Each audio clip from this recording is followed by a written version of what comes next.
Hello అండి, నమస్తే. Welcome to my channel.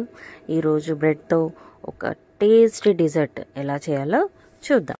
First ఒక గిన్నెలో 1/2 లీటర్ పాలు తీసుకొని బాయిల్ చేసుకుందామండి.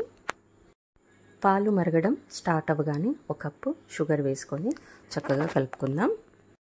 పాలు మరిగేలోపు ఒక చిన్న బౌల్ తీసుకొని అందులో 2 టేబుల్ స్పూన్స్ వరకు కస్టర్డ్ పౌడర్ వేసి 1/2 కప్ పాలు యాడ్ చేసుకొని ఉండలు లేకుండా వీడియోలో చూపిస్తున్నట్టుగా చక్కగా కలుపుకోవాలి. ఇప్పుడు ఫ్లేమ్ని తగ్గించి మరుగుతున్న పాలల్లో కస్టర్డ్ మిక్చర్ని వేసి చక్కగా కలుపుకోవాలి.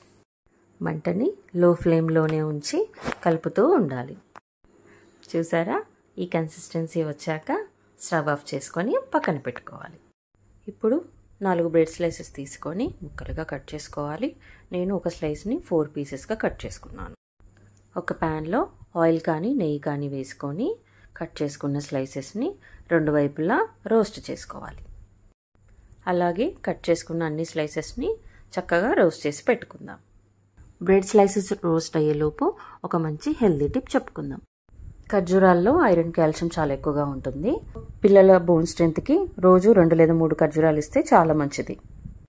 ఇప్పుడు రోస్ట్ చేసుకున్న బ్రెడ్ స్లైసెస్ అన్ని ఒక బౌల్లో చక్కగా తీసి పెట్టుకొని ముందుగా ప్రిపేర్ చేసుకున్న కస్టర్డ్ మిల్క్ని బ్రెడ్ స్లైసెస్ అన్నీ మునిగేంత వరకు వేసుకోవాలి. తర్వాత నచ్చిన డ్రై ఫ్రూట్స్ని చాప్ చేసుకొని గార్నిష్ చేస్తే సరిపోతుంది. నేను చాప్ చేసిన బాదం పప్పులు అలాగే చాకో చిప్స్తో గార్నిష్ చేశాను. మీకు నచ్చిన డ్రై ఫ్రూట్స్తో మీరు గార్నిష్ చేసుకోవచ్చు. ఇప్పుడు బౌల్కి మూత పెట్టేసి 2 to 3 అవర్స్ ఫ్రిడ్జ్లో పెడితే చల్లని బ్రెడ్ పుడ్డింగ్ రెడీ అయిపోతుంది. మనం దీన్ని అలాగే తినేయచ్చు, లేదంటే నచ్చిన ఐస్ క్రీమ్తో సర్వ్ చేసుకుంటే సూపర్ టేస్టీగా ఉంటుంది. పిల్లలు చాలా ఇష్టంగా తింటారు, ఇంకా కావాలని కూడా అడుగుతారు. ఈ రెసిపీని ట్రై చేసి ఎలా ఉందో కమెంట్ చేస్తారు కదా. ఇంకో మంచి రెసిపీతో నెక్స్ట్ వీడియోలో కలుద్దాం.